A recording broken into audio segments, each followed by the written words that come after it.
ამ ვიდეოში კვადრატულ განტოლებაზე ვისაუბრებ. ცოტა დიდი ვიდეოები გამოდის ხოლმე, თუმცა მირჩენია ერთი ვიდეო იყოს და კონკრეტულ თემაზე მეტნაკლებად ამომწურავი ინფორმაცია მოგეწოდოთ. ამ შემთხვევაში ჩვენ ვისაუბრებთ კვადრატულ განტოლებაზე, კვადრატული განტოლების სხვადასხვა ფორმაზე, სრულ კვადრატულ განტოლებაზე, არასრულზე, მის ამოხსნაზე და ხო, ამოხსნის სხვადასხვა გზებზე.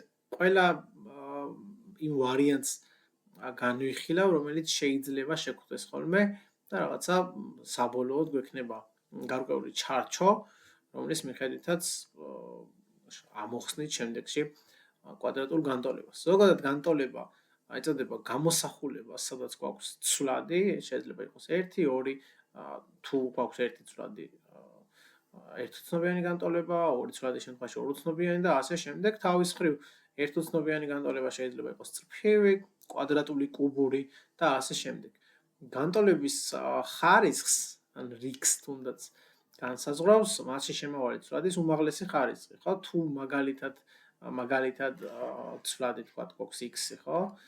და სადღაც გვაქვს x კვადრატი და დანარჩენი წევრები არ გვაინტერესებს. არ გვაინტერესებს რა, x კვადრატზე მეტი თუ აღარ არის, მაშინ ეს განტოლება ნებისმიერ შემთხვევაში იქნება კვადრატული. ანუ სულ რო იყოს და ხო, ესე მარტივად ბავშვებს ესე მარტივად ვუხსნი ხოლმე, რომ განტოლება არის გამოსახულება, სადაც გვაქვს ცვლადი, ამ შემთხვევაში x და ტოლობის ნიშანი, ხო? ამ ორის გარეშე, ოღონდ x არა კონკრეტულად, ხო, ნებისმიერი ცვლადი. ამ ორის გარეშე განტოლება არ გვექნება, ხო? ამ ორი სიმბოლო დავარქვათ, ხო? სიმბოლოს გარეშე განტოლება არ იქნება. თუ ტოლობის ნიშანი არ არის, ის განტოლება არ არის, ხო? ანუ x კვადრატს პლუს 7 განტოლება არ არის. ეს უბრალოდ გამოსახულებაა რაღაც, ხო?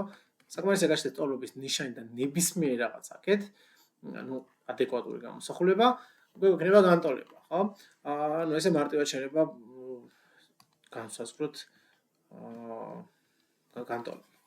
ხო, და როგორც უკვე თქვით, განტოლება, მაგალითად, თუ გვაქვს ჩვენ x კუბს პლუს რაღაცა, x კვადრატი პლუს 7x და ასე შემდეგ უდრის, თქვა 3-ს, ეს იქნება კუბური განტოლება, იმიტომ რომ მასში გვხვდება ყველაზე მაღალი ხარისხი 3-იანი, ხო? აი დანარჩენებს უკვე მნიშვნელობა არ აქვს. საერთოდაც რო x კუბს პლუს 5 უდრის 0-ს ეწეროს, ან პირდაპირ x კუბი უდრის 0-ს, მაინც ჩვენ ვიტყვით, რომ გვაქვს კუბური განტოლება.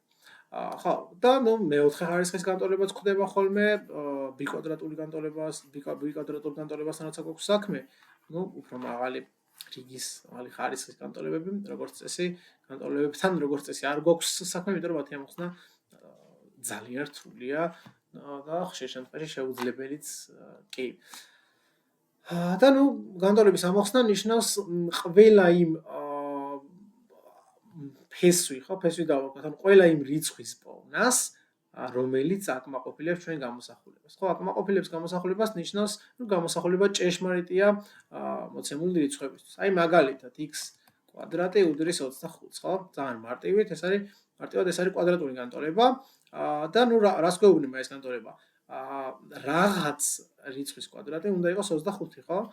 ამ განტოლების ამოხსნა ნიშნავს იმ რიცხვების პოვნას, რომლის კვადრატიც არის 25, ანუ x-ის უკან რა რიცხვები იმალება. ხო, ასეთი ორი რიცხვია ხშირად დავიწყდებათ ხოლმე და უბრალოდ 5-ს ამბობენ, თუმცა ასე არ არის, ხო? 5-ის კვადრატიც არის 25, ესე დავწეროთ, ხო? და -5-ის კვადრატიც 25, ხო? გამოდის, რომ ჩვენი განტოლების ამონახსნი არის 5 და -5, ხო? შეგვიძლია დავწეროთ +-5. მაგალითად, ხო, ანუ განტოლების ამოხსნა ნიშნავს იმ რიცხვების პოვნას, ნამდვილი რიცხვების ამ შემთხვევაში, რომლისთვისაც ტოლობა არის სამართლიანი, ანუ აი ეს ტოლობის ნიშანი უნდა იყოს ჭეშმარიტი, ხო? ტოლობის ორივე მხარეს უნდა ეწეროს ერთი და იგივე რაღაც, ხო? ცოტა უხეშად ვთქვათ. მოკლედ, კვადრატული განტოლება სხვადასხვა ფორმის შეიძლება იყოს, ხო?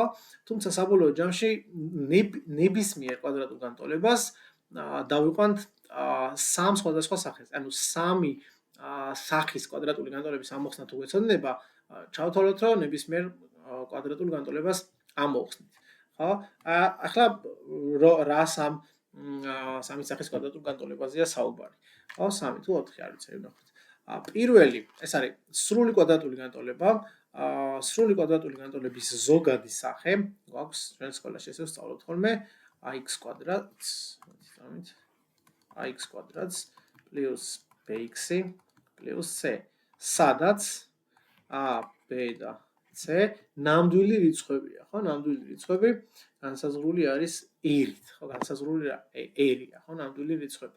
r-ი არის მთელი რიცხვითი ღერძი, ხო? აი რაც კი რიცხვი არსებობს, ხო, სამყაროში, ასე რომ ვთქვათ, ყველა არის, ნუ არა, რაც თქვენ შეიძლება იცოდეთ, ხო, თუ წარმოსახვით კომპლექსური რიცხვებზე არ გაქვთ ინფორმაცია, აი ყველა დანარჩენი რიცხვი, ეს იქნება რაციონალური, ირაციონალური, მთელი და ასე შემდეგ, ნატურალური, ყველა თავმოყრილია ნამდვილი რიცხვთა სიმრავლეში, ხო? აი პი მაგალითად ეილერის რიცხვი მიუხედავად იმისა, რომ ესენი ირაციონალური რიცხვებია, ანუ მათი ზუსტი მნიშვნელობა უბრალოდ არ არსებობს, ხო? მათი ზუსტი მნიშვნელობა თავად, ნუ ეს სიმბოლოებია, ყველა არის ნამდვილი რიცხვი, ხო? თუმცა ნამდვილი რიცხვების გარდა არსებობს კომპლექსური რიცხვებიც, ამიტომ ჩვენ აქ კონკრეტდებით, რომ a, b და c არის ნამდვილი რიცხვები. ეხლა ესე იგი, ხო, წამით, ax კვადრატს პლუს bx პლუს c უდრის 0-ს. ეს არის სრული კვადრატული განტოლება.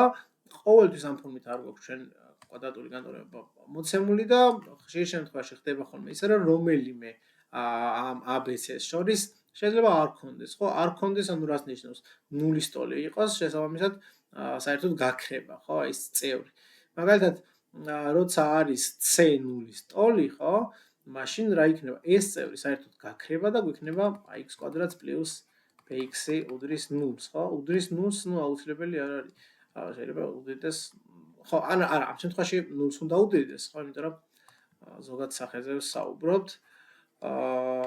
უდრის 0-ს, ხო, და ნუ ამ ლოგიკით b იყოს ახლა 0-ის ტოლი, მაშინ რა გამოვა, ხო? b თუ 0-ია, bx, აი ეს შუალა წევრი საერთოდ გაქრება და იქნება ax კვადრატს პლუს c უდრის 0-ს და ნუ აიყოს, ხო, 0-ის ტოლი. a ვერ იქნება პრინციპში 0-ის ტოლი, იმიტომ რომ ჩვენ კვადრატულ განტოლებაზე ვსაუბრობთ, a თუ იქნება 0-ის ტოლი, მაშინ x კვადრატი საერთოდ გაქრება, ხო, 0 გამრავლებული x კვადრატზე 0 გახდება და დაგრჩება bx პლუს c. bx პლუს c უკვე აღარ არის კვადრატული განტოლება, იმიტომ რომ ყველაზე მაღალი ხარისხი 1 იქნება და ნუ უკვე წრფივი განტოლებაა, ხო? ანუ როცა კვადრატულ განტოლებაზე ვსაუბრობთ, იქ a უდრის 0-ს ვარიანტი არ უნდა განვიხილოთ, ხო? აი ამიტომაც თქვი დასაწყისი, რომ სულ გვაქვს 3 ცალი ესეთი ვარიანტი, ხო? ნებისმიერი კვადრატული განტოლება ამ სამ ფორმაზე შეგვიძლია დავიყვანოთ. ჩვენ თუ გვეცოდება აი ამ სამი ფორმის ამოხსნა ცალ-ცალკე, ხო? მაშინ შეგვიძლია თამამად ვთქვათ, რომ კვადრატული განტოლების ამოხსნა კარგად გამოდის. დავიწყოთ ყველაზე მარტივით, ხო? სრული კვადრატი პრინციპში ყველა მარტივია აქედან და მიუხედავად იმისა, რომ მე მგონია, რომ ეს ბოლო ორი უფრო მარტივი არის, ხშირ შემთხვევაში ისე არის ხოლმე, რომ სრული კვადრატული განტოლების ამოხსნა, რომელიც დისკრიმინანტით იხსნება, უფრო კარგად იციან ხოლმე დისკრიმინანტი რაღაცნაირად ყველას კარგად ახსოვს. თუმცა, ხო, მოდი დავიწყებ მე ქვემოდან ზემოთ მივყვები. ხო, შეიძლება ზოგადად სახე არაფერს გეუბნება, თუმცა ჩვენ საკმარისია ეს AC, ABC კოეფიციენტები შევცვალოთ რაიმე მთელი რიცხვებით ამ შემთხვევაში, მაშინ უფრო ესეთ ნათელი გახდება, რასთან გვაქვს საქმე. აი მაგალითად A და C იყოს თქვათ ორები, ხო? იქნება 2x კვადრატს პლუს 2 უდრის 0-ს, ხო? აი ეს პირველი ფორმა, სადაც როცა b უდრის 0-ს, ხო? როგორ იხსნება ამ ტიპის კვადრატული განტოლება? ზოგადად არა ყოველთვის, მაგრამ ძალიან ხშირ შემთხვევაში, ნუ ამ შემთხვევაში აი ზედა ორ ვარიანტში მაგას არ გამოვიყენებ, თუმცა როცა ვსაუბრობთ ხოლმე განტოლების ამოხსნაზე, ხშირად ძალიან ყოველ შემთხვევაში თავიდან მაინც ვიქცევით ხოლმე ესე, რომ ერთ მხარეს ვცდილობ დავალაგოთ ცვლადიანი გამოსახულებები და მეორე მხარეს რიცხვები. პირველ ეტაპზე კარგია რომ ესე გავაკეთოთ, ხო? მერე შეიძლება დაგვჭირდეს, ხო? აი თქვათ როცა გვინდა რომ აქეთ 0 იყოს, ხო? აი მაგალითად სრული კვადრატის შემთხვევაში ჩვენ გვინდა რომ 0-ს იყოს გადავლებული, იმიტომ რომ დისკრიმინანტი გამოვიყენოთ. ხო, აქ რო 2 ეწეროს არ გამოდის, ამორს აქეთ გადმოვიტანთ, აქ 0 გრჩება, ხო? თუმცა ამ შემთხვევაში ჩვენ რა გვინდა, ხო? ერთი შეხედვით ჩანს კიდეც მოდი c-2 იყოს, იმიტომ რომ ამონახსნი არ იქნება მაგ შემთხვევაში. ხო, -2 იყოს. და ნუ რა შვებით, ხო? ესე იგი x-იანი წევრები დავტოვოთ ერთ მხარეს, არ შეგვეშალოს და არ დაგვავიდეს რომ აქ გვაქვს 2 წევრი მარტო, ხო? ნუ აი ნულს ჩავდრით აქეთ მხარეს. 2x კვადრატი არის ერთი წევრი და -2, ხო, ეს მნიშვნელოვანია, -2 და არა 2. არის მეორე წევრი, ხო? წევრები ერთმანეთისგან გამოყოფილია მხოლოდ და მხოლოდ პლუსით და მინუსით. ხო? და არა გამრავლება გავაკეთე. ანუ აქ 2 ცალკე წევრი არ არის და x კვადრატი ცალკე წევრი. 2x კვადრატი ერთი მთლიანი წევრი, იმიტომ რომ იქ არსად მასში არ ხდება პლუსი ან მინუსი ნიშანი. ესე მარტივად რო ვთქვა, ხო? ხო, ნუ გასაგებია, ხო, ახლა რაც უნდა ვქნათ, ამაში რთული პრინციპში არაფერი არ არის. x-იანი წევრები ერთ მხარეს, მეორე მხარეს შეგვიძლია გადავიტანოთ თავისუფალი წევრი და ეხლა რა, ხო? ანუ ესეთი ალგორითმი გვაქვს ხოლმე. მით უმეტეს აი წრფივ განტოლებებზე როცა ვისაუბრებთ, დავ რიგში ცვლადიანებს, ანუ ამ შემთხვევაში თქვათ x-იანებს ერთ მხარეს ვალაგებთ, თავისუფალი წევრებს მეორე მხარეს. თავარი დეტალი აქ ის არის, რომ ტოლობის მეორე მხარეს როცა რაღაც გადაგაქვს, ანუ თუ ვთქვათ მარცხნივ წერია და მარჯვნივ გადაგვაქვს ამ პირიქით, მაშინ უბრალოდ ნიშანი უნდა შევუცვალოთ, ხო? ანუ მე შემიძლია -2 სადაც მინდა იქ წავიღო, ოღონდ თუ ტოლობას გადავაბიჯებ ტოლობის ნიშანს, რაც აი ამ შემთხვევაში გავაკეთე, ხო? მაშინ ნიშანი უნდა შევუცვალოთ და -2 კი არა, გახდება 2.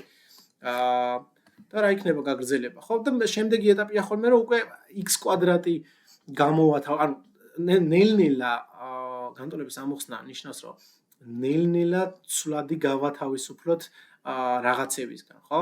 გასაგებია ახლა რომ ჯერ კვადრატისგან ვერ გავათავისუფლებთ, იმიტომ რომ ჯერ აი ეს ორიანი აქვს, ხო, მოსაშორებელი. ამ ორიანის მოშორება შეგვიძლია ძალიან მარტივად შინაარსი რო გვესმოდეს, უბრალოდ ორივე მხარეს 2-ზე გავყოფთ, ხო? ორივე მხარე 2-ზე გაიყოფა, ესენი შეიკვეცება, დაგვრჩება x კვადრატი და აქეთ 2-ზე უდრის 1-ს, ხო? x კვადრატი თუ უდრის 1-ს, ეხლა შემდეგ, ანუ ეხლა კვადრატისგან უნდა გავათავისუფლოთ, ხო? კვადრატისგან როგორ გავათავისუფლოთ? ორივე მხრიდან ამოვიღოთ ფესვი, ხო? ამის უფლებაც გვაქვს. x კვადრატიდან ფესვი ამოვა x-ი და 1-დან ფესვი ამოვა +-1, ხო? აი ამ განტოლების ამონახსნი არის +-1, ანუ დადებით და ორყოფითი 1. ხო, აი დაუბრუნდეთ ეხლა რომ დავრწმუნდეთ ხოლმე, ჩავსვათ, აბა 1 რო ჩავსვათ. გვექნება 1-ის კვადრატი 1 2-ჯერ 1, 2 2-ს -2 0-ია, ნამდვილად -1 რო ჩავსვათ, გვექნება -1-ის კვადრატი 1 2-ჯერ 1, 2 2-ს -2 არის 0. აი პასუხი იქნება ამონახსნი ამ განტოლების იქნება +-1.